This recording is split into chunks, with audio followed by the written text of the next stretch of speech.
En el capítulo de hoy recorreremos los trazos dejados por la Argentina moderna, tal vez uno de los periodos más importantes en nuestra historia.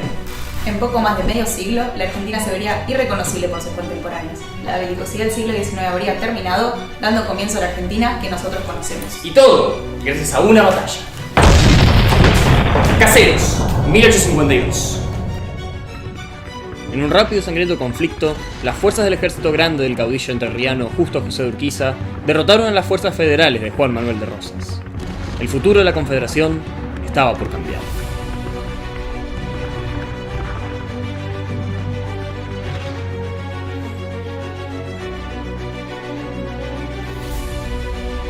No hay vencedores ni vencidos. Con esa proclama, la Argentina entraba en una nueva era.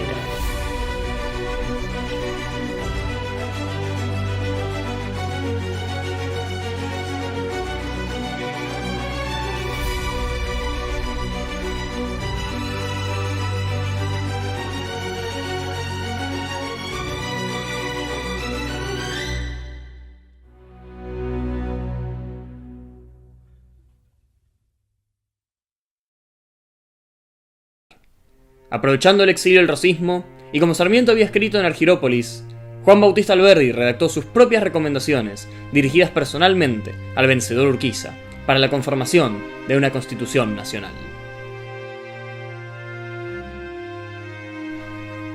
El problema del gobierno posible en la América antes española no tiene más que una solución sensata.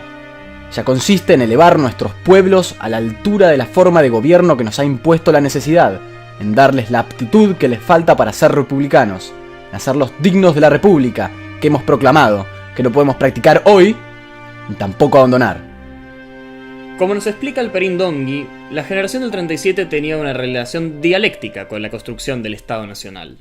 Mientras que autores como Romero ven una correlación directa, cayendo en la típica narrativa de los románticos como los pensadores y hacedores de la nación, otros como Arregui lo ven más como una ruptura, donde la nación realizada era fruto de los intereses de una oligarquía porteña que poco le interesaba el desarrollo que los románticos proponían. Sin embargo, bajo la mirada de Dongui, se establecería un proyecto el cual mediaría entre algunas influencias aportadas por Alberdi y Sarmiento y una realidad material impulsada por la burguesía terrateniente nacional, cohesionada entre la burguesía comercial porteña y la burguesía rural de las provincias. Tenemos constitución. La Constitución del 53 crearía una idea republicana del poder que vendría para quedarse. Con el marco constitucional, el poder las adoptaría como una frazada legitimadora, incapaz de negarles la Revolución de Mayo. Sin embargo, entre la realidad material y la discursiva, había un importante trecho. En tanto, la derrotada Buenos Aires, no contentos con su rol de hegemon definido por Gibson y Falletti, arrebatado por Entre Ríos y Urquiza sin ser capaz de entablar una alianza con los sectores porteños, estallaría la revolución del 11 de septiembre del 52, donde la provincia se escindiría de la Confederación, dividiendo el país en dos. ¿Por qué estamos en una tertulia? Y porque era el foco de la vida política. Piensen que durante este periodo estamos hablando de una política de elites. Por lo tanto, sus espacios de sociabilidad son el centro de todo su arsenal. ¿Y eso quién es?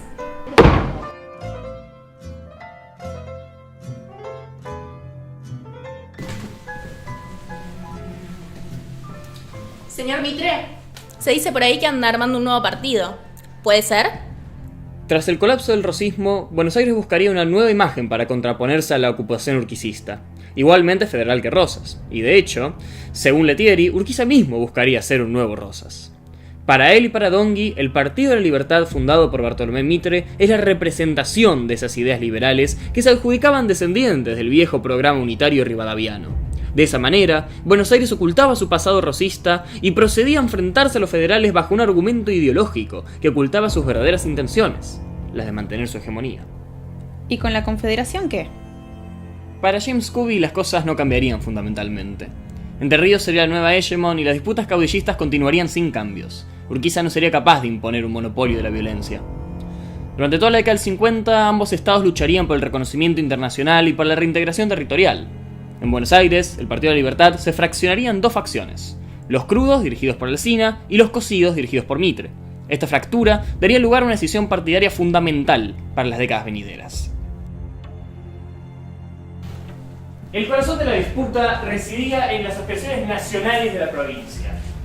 Mientras que Mitre sostenía la importancia de negociar con la Confederación Urquicista para reintegrarse y desde adentro construir una hegemonía, Alsina se negaba rotundamente a negociar con el urquicismo, sosteniendo que era necesario construir una hegemonía propia antes de cualquier reintegración nacional.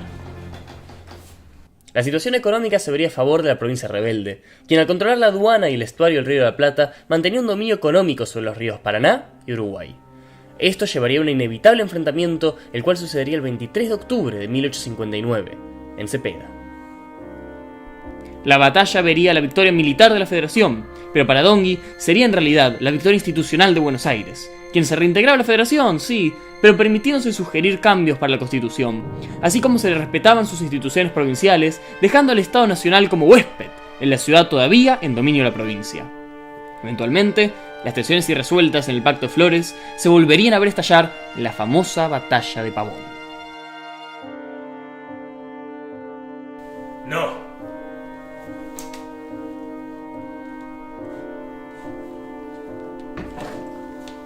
¿Pero qué haces? Se está yendo. Sí, tenía todo para ganar, pero decidió no dar batalla. Tras su repentina victoria, Mitre enviaría rápidamente destacamentos militares de Buenos Aires a todas las provincias con el objetivo de imponer un consenso por la fuerza. Este sería el inicio para autores como Macías o Dongui de la guerra de policía en el interior. Mitre sería elegido primer presidente constitucional en un país reintegrado territorialmente el 12 de octubre de 1862, convirtiéndose así en lo que la historiografía tradicional conoce como el primer presidente nacional, y también como el primer presidente electo por fraude. Como narran Peña y Dongui, el Partido de la Libertad se hacía hegemónico en el país. Sin embargo, al poco tiempo de asumir su presidencia, la Argentina se vería envuelta en uno de los conflictos más sangrientos y devastadores de toda América del Sur, la infame Guerra del Paraguay. Siguiendo la mirada de Pommer, este conflicto, más que de carácter internacional, será la definición de las fronteras nacionales y la consumación de los conflictos civiles internos. La guerra sería para Macías la conformación del Ejército Nacional en un ejército de línea profesional que reemplazaría a las antiguas guardias nacionales, situación que ya se venía en disputa con la guerra de policía, lo que sumaría la interpretación de la guerra como consolidación de los conflictos internos. Estos desarrollos llevarían a la conformación del Ejército Nacional como un actor político propio. Sin embargo, el pésimo desenvolvimiento de los actores mitristas, así como la tendencia de amplios sectores, tanto del interior como de Buenos Aires, de repudiar la guerra, llevarían al ocaso del mitrismo. La opinión pública, herramienta fundamental de Mitre, se volvería en contra, y aunque sería capaz de nombrar a su sucesor, este le daría la espalda, y nunca más podría recuperar su hegemonía como durante la década del 60. Claro, todavía nos encontramos en lo que Letieri llama la República de la Opinión. ¿Y qué sería eso? La República de la Opinión es, para Letieri, la república construida por la opinión pública, la prensa su principal hacedora y herramienta. Mitre asumiría la gobernación de Buenos Aires y la escalada de su presidencia mediante su utilización. Sin embargo, al no poder legitimar su poder mediante instituciones, que sería la República de Instituciones propia del roquismo, su propia herramienta de legitimación se le volvería en contra con la Guerra del Paraguay y la cruenta campaña de exterminio al gaucho.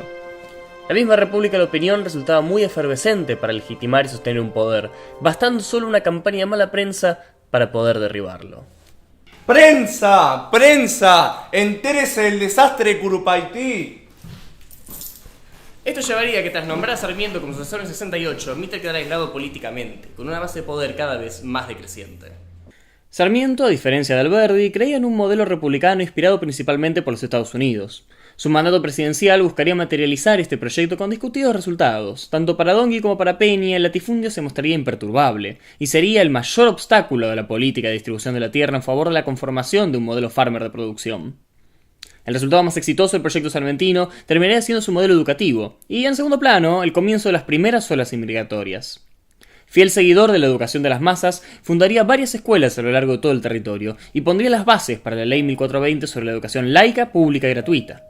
La guerra de policía en el interior se iba disolviendo en el conflicto del Paraguay, y tras los fallidos levantamientos del Chacho Peñalosa en 1863 y Vicente Varela en 1866, el federalismo se encontraba casi derrotado, donde su máximo exponente aún vivo se había retirado a administrar su hacienda, haciendo caso omiso a las acusaciones de pactista con el mitrismo. Sarmiento viajaría en febrero de 1870 a visitar al viejo caudillo, visita que sería el detonante para que sus subordinados se sublevasen. ¡Traidor!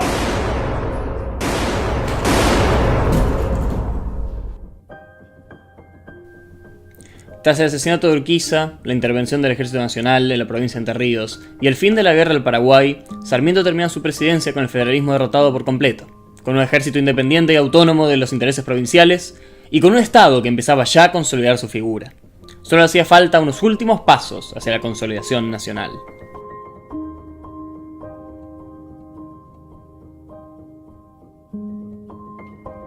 ...1871 vería un terrible acontecimiento en la historia de la capital nacional.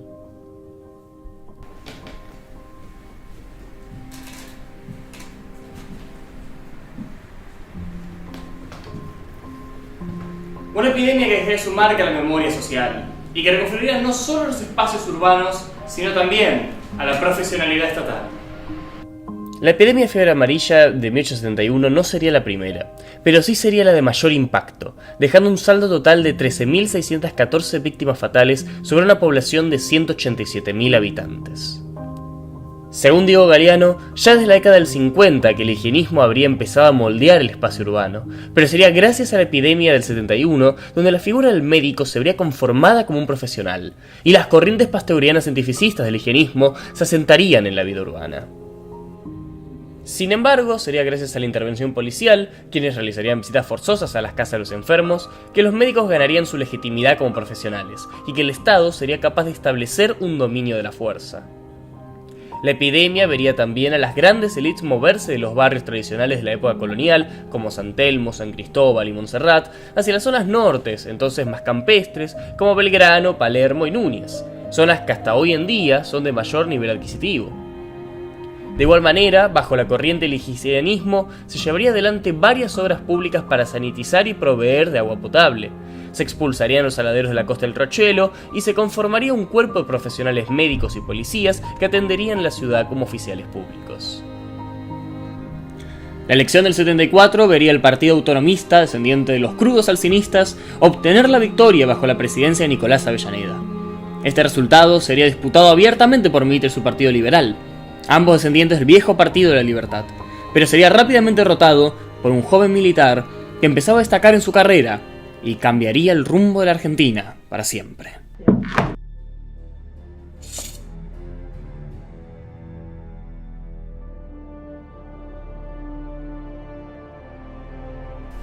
La primera mitad de 1878, Roca comienza a tejer la telaraña presidencial, como menciona Balco, estableciendo rápidamente los pasos legales para armar su costosa expedición. El financiamiento de la misma se cubre de manera tal que demuestra que ninguno de los capitalistas duda del éxito de la empresa, y así fue como se originan los enormes latifundios de los terratenientes más importantes del país. El gobierno hará cuanto esté a su alcance para aprovechar la brecha tecnológica que los separa de los habitantes del desierto habitado. Es importante acá las redes telegráficas que se habían establecido años anteriores por Alsina, la diferencia numérica poblacional, comparando el 1.700.000 de blancos frente a unos 20.000 indígenas, las armas, la lanza y el cuchillo, que causaban poca inquietud a las tropas de línea, y además el plano político. Argentina posee un mando único, a diferencia de lo que ocurre entre los indígenas. Tras la muerte de Calfucurá, su hijo Namuncurá no consigue reemplazarlo como líder indiscutido de la Confederación Indígena. A esta altura, cuando Roca inicia su viaje a la Patagonia para aniquilar el peligro de los bárbaros, estos indígenas ya no representaban amenaza alguna, desde 1872 que estaban en retirada. Los principales caciques habían fallecido o estaban presos, y lo cierto es que la campaña del desierto se despliega con la excusa de terminar con un peligro inexistente. El desierto ya estaba bastante desierto cuando el general Roca emprende su visita turística. Como en 1874, el turbio accionar de las fuerzas políticas en torno a la elección presidencial inspiró en 1880 un nuevo movimiento revolucionario encabezado por la Fuerza de Buenos Aires. El autonomismo defensivo, adoptado por el gobernador Carlos Tejedor, se levantaría contra un Estado nacional cuyo principal factor de poder estaba representado por un moderno ejército nacional que en ese momento colocaba uno de sus miembros más queridos, el general Julio Argentino Roca, en la primera magistratura. Yo les traigo paz y administración.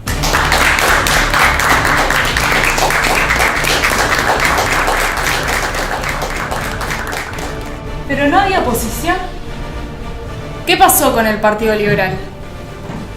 El Partido Liberal tenía sus propios candidatos. Igual que el casi inexistente Partido Federal. Pero las elecciones en este periodo de política de elites eran muy diferentes a las nuestras. ¿Estaban bebiendo alcohol? Compañeros, por el progreso. La Las elecciones eran en papel libre y universales, pero en la realidad eran extremadamente cerradas y limitadas. El voto era cantado y únicamente quienes estuvieran anotados en el padrón, siempre y cuando fueran hombres mayores de 21 años y poseedores de tierras, podían votar. Julio Argentino Roca. El control del padrón, por tanto, era clave para contar los votos, y quien controlara el padrón, y sobre todo su traslado, tenía pleno dominio sobre estos. Irónicamente, era el propio Estado y su partido gobernante quien controlaba todo este traslado. En 1874, tras la coalición del Partido Nacional y el Autonomista, se conforma el PAN, el Partido Autonomista Nacional, que sería la base sobre la que se forma el roquismo y termina coronándose en 1880 cuando asume la presidencia de la nación.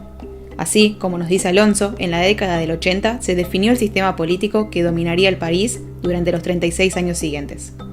Esta década estuvo marcada por altos niveles de inversión de capital y récord de inmigración, que cambió absolutamente la fisonomía del país. Todo acompañado por un discurso legitimador que justificó el proceso de construcción del Estado y la centralización del poder, desalentando la lucha partidaria y acompañado por una ideología que puso el foco en los principios de orden y progreso económico, siendo la consigna del presidente paz y administración.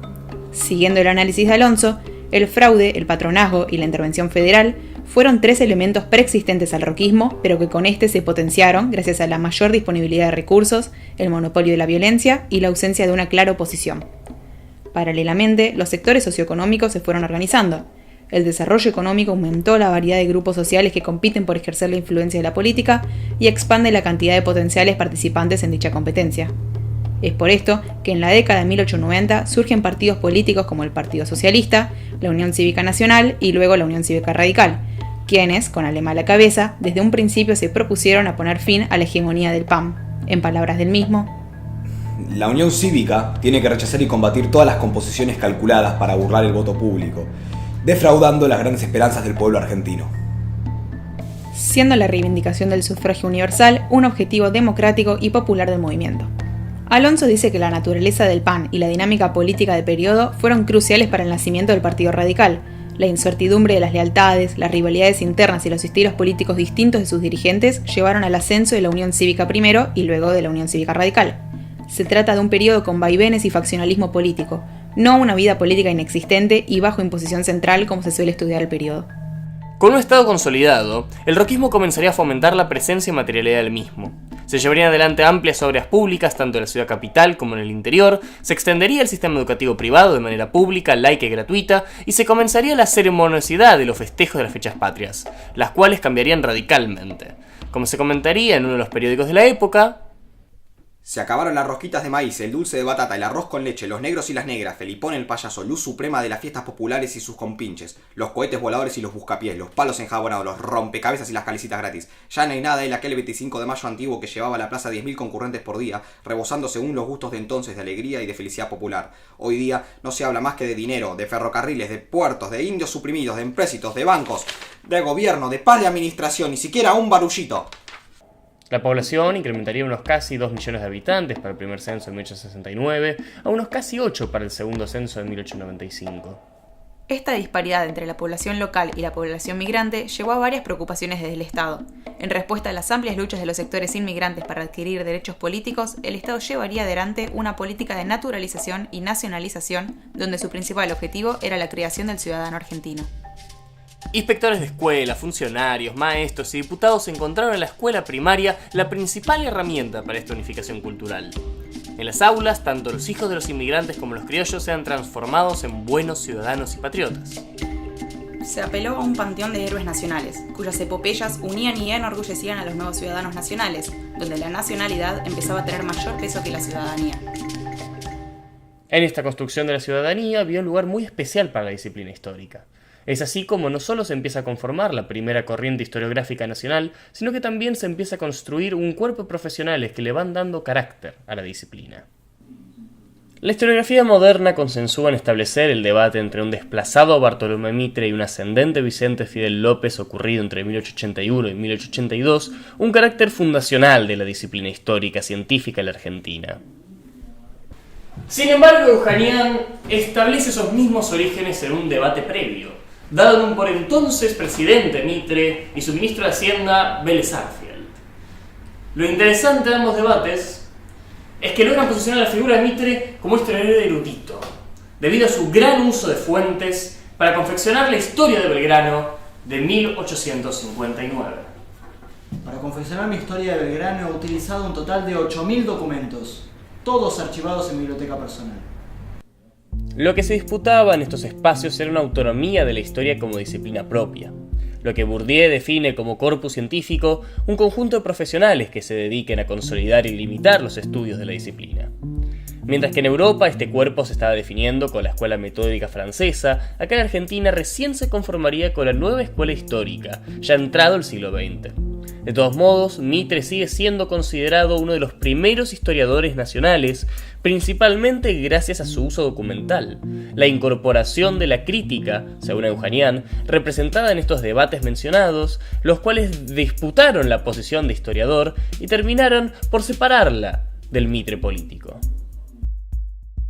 Para 1886, Roca nombraría a su concuñado Miguel Juárez Celman como sucesor. La fórmula presidencial estaba conformada con Celman como presidente y Carlos Pellegrini, fiel roquista, como vice. Roca pretendía sostener su hegemonía, pero no contaba con que Celman organizaría su propia facción dentro del PAN. Los años de 1886 a 1890 verían amplios sectores de la élite apoyar al naciente juarismo, quien otorgaría generosas inversiones estatales en las provincias fieles. Sin embargo, el auge económico que la Argentina había vivido durante la década del 80 llegaría a su fin. Y el juarismo entraría rápidamente en una espiral de deuda constante que se vería incapaz de pagar. Viéndose obligado a devolver el peso, emitir bonos de deuda y viendo la quiebra de incontables bancos privados, provinciales y nacionales. Pero además de la crisis económica, también se venía gestando una crisis de índole política. Los sectores del viejo Partido Liberal, junto con remanentes de los partidos federales y autonomistas que habían quedado fuera del PAN, se organizarían en un movimiento para derrocar al roquismo. Ese movimiento sería autodenominado como la Revolución del Parque. Este fue un movimiento cívico-militar que detona en julio de 1890, pero que se gestó meses anteriores. En el mismo confluyen el conjunto de descontentos con el PAN y el juarismo, habiendo adhesión de parte de las Fuerzas Armadas que apoyaban a Leandro en Alem, fundador de la Unión Cívica Radical. Se había decidido que el general Campos estaría a cargo de la parte militar del levantamiento. No podemos permitir un choque tan frontal. No vamos a poder resistirlo. Tenemos que rodearlos. No, el foco tiene que ser Plaza Lavalle. Esas están las municiones. Abiertamente organizar un levantamiento. Sí, es que era común en la época, como todos eran miembros de la élite, los levantamientos se organizaban y planeaban de antemano.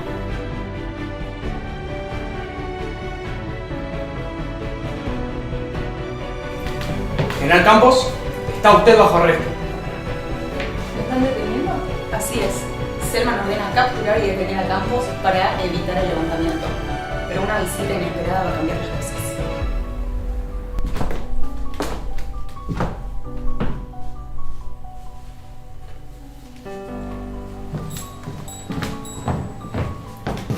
Ese es el mismísimo Roca. Nadie sabe qué se discutió en esa visita, pero no lo podemos imaginar.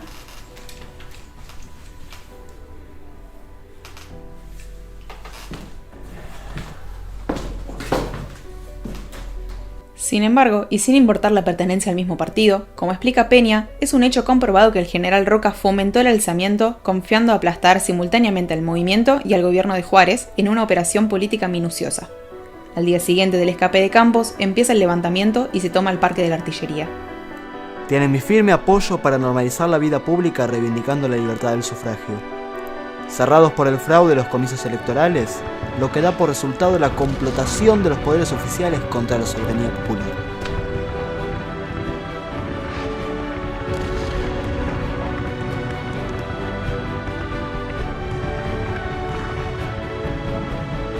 Como dice Gallo, la Revolución de 1890, si bien significó un triunfo de autoridad y opinión, el crecimiento de la Unión Cívica Radical era sinónimo de complicaciones futuras.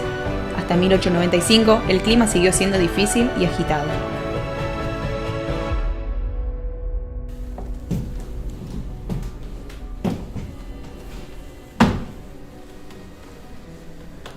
Por el progreso. Dios, qué traidor que es. Pellegrini organiza una contrarrevolución y logra sofocar el levantamiento. En este clima de disturbios y tras el regreso de Selman a la ciudad, el Senado le pide la renuncia, quedando como nuevo presidente el antes mencionado Pellegrini.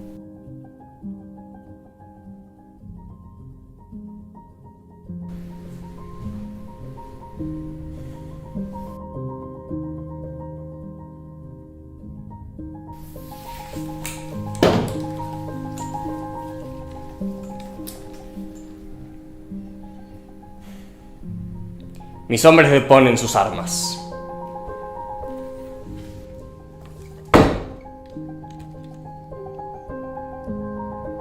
La revolución fue derrotada, pero el gobierno está muerto.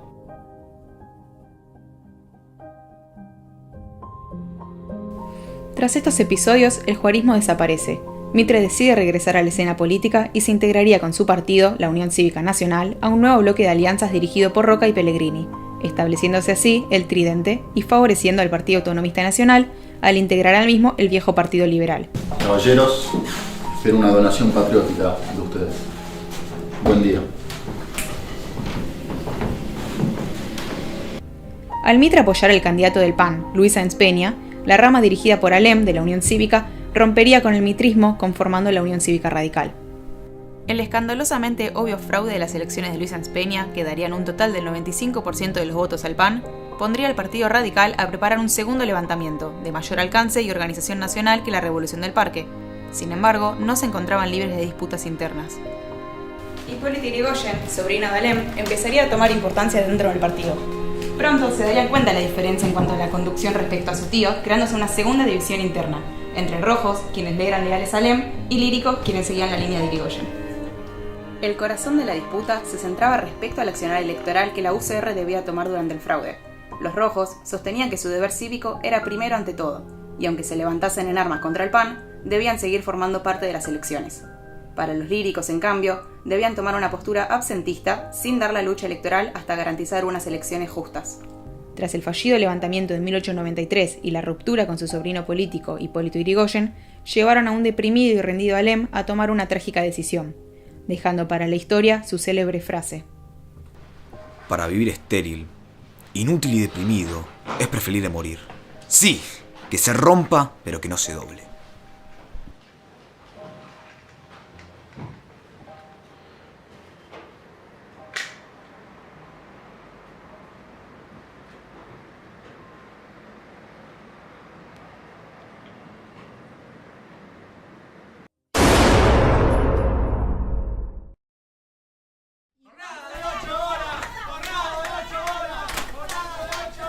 Guarda, mirá que se pudre. La rápida urbanización transformó la ciudad en una urbe. Aunque el Estado inicialmente promovió la inmigración, al cambiar el siglo comenzaron a surgir temores al respecto. Los inmigrantes eran los protagonistas de las agitaciones, pero también los principales trabajadores de los centros urbanos y el grupo más marginado de la sociedad cosmopolita. Los gobiernos conservadores respondieron a las huelgas y a la cuestión social, como la llama Falcón, con represión policial, legislación restrictiva y considerando a los huelguistas ajenos a la nación. Desde la huelga general de 1902 ya no había vuelta atrás. La agitación social se había vuelto un problema político del primer orden. Igual trabajo, igual salario. ¿Qué significa la consigna? A pesar de que gran parte de la historiografía no lo haya tenido en cuenta, la mujer formaba parte del mercado laboral y en esta época se plantean discursos y prácticas al respecto. Esta consigna, a igual trabajo, igual salario, la analiza Nari para dar cuenta de que nunca se otorgó igualdad salarial. Formó parte de una de las 4 respuestas: prohibición, total o parcial, del trabajo femenino, necesidad de sindicalizar la mano de obra femenina y la reglamentación del trabajo. La conflictividad social llegaría a su punto más álgido durante el centenario. Durante toda la década, el Estado iría tomando una actitud más represiva. Ramón Falcón, jefe de la Policía Federal entre 1906 y 1909, llevaría adelante las represiones más sangrientas y brutales de todo el periodo. El 1 de mayo de 1906, durante el estado de sitio decretado por Figueroa Alcorta en respuesta al levantamiento radical del año anterior, llevaría adelante una de las primeras tandas represivas, soltando un total de 120 cuerpos de policías y a los obreros manifestantes, sembrando las calles de muertos y heridos. La huelga de inquilinos en 1907 vería un tratamiento similar. Utilizando el cuerpo de bomberos para disparar agua fría a presión en pleno invierno, llevaría adelante los masivos desalojos obreros. Pero uno de sus peores actos represivos sería la trágica Semana Roja de 1909, donde el 1 de mayo la represión de la manifestación de la Fora vería un saldo de 11 muertos y más de 105 heridos. A los pocos días, ordenaría reprimir la columna de más de 60.000 personas que acompañaron los féretrios de los obreros asesinados hasta la Chacarita, respondiendo con fuego y sangre.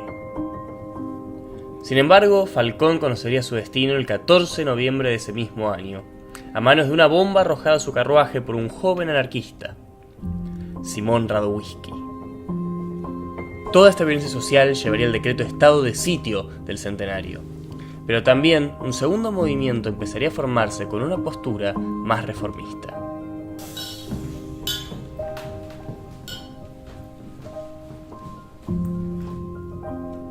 Queridos compañeros modernistas. ¿Saben quién es? No. Es un joven Roque Sáenz Peña, futuro presidente y creador de la ley homónima. Detrás suyo se erige un grupo de intelectuales de la élite, cuya consigna es la de generar un cambio. Desde la visión de Ansaldi, esto se circunscribe a lo político y electoral. Sin embargo, Castro observa allí un intento de modificar a la sociedad y a la nación a partir de la reforma política, generando lo que él denomina ingeniería social. Entre 1901 y 1904, a la vuelta de su exilio político voluntario tras una breve aparición durante la crisis del 90, tomarían preeminencia política con su consigna reformista. Las presidencias del Corte Quintana ponen fin a la dominación del roquismo dentro del PAN. Ya desde la crisis de 1901, Pellegrini rompería con Roca y se alinearía con el naciente movimiento modernista de Sáenz Peña. Aunque su muerte en 1906 sería un duro golpe, las muertes de Quintana y Mitre debilitarían al roquismo, dejando el camino libre para que el modernismo conformara un bloque antirroquista liderado por el entonces presidente Figueroa Alcorta, y que se terminaría plasmando en la presidencia de Roque Sáenz Peña de 1910. Artículo 1. Son electores nacionales los ciudadanos nativos y los naturalizados desde los 10 y 8 años cumplidos de edad, siempre que estén inscriptos unos y otros en el padrón electoral. Con esta declaración, la vida política de la Argentina entra en una nueva etapa, cambia la dinámica y se entra en la era de la movilización. Para Castro, este programa resume un intento aún más amplio de regenerar el Estado y de argentinizar a la sociedad frente al cosmopolitismo producto de la inmigración. Con esta reforma electoral, se pone fin a las estrategias que durante décadas fueron exitosas para la dirigencia política, en un momento de declive del régimen oligárquico y de búsqueda de mayor legitimidad al incluir a un sector más amplio de la sociedad. No estamos contra nada ni contra nadie, sino con todos y para el bien de todos. Frase de Irigoyen que resume la pretensión de totalidad del Partido Radical. Como lo define Alonso, la Unión Cívica Radical se pretendía presentar como un partido de la nación, lo cual conflictuaba la democracia partidaria que buscaba implementar el modernismo. De esta manera, el ascenso de Irigoyen reflejaría la transición democrática, pero para Ansaldi y Alonso, gracias al discurso y pretensión total de la UCR como partido, esta misma quedaría truncada. 1916 marca el paso de la política de élites a la política de masas, con la elección del primer presidente democrático.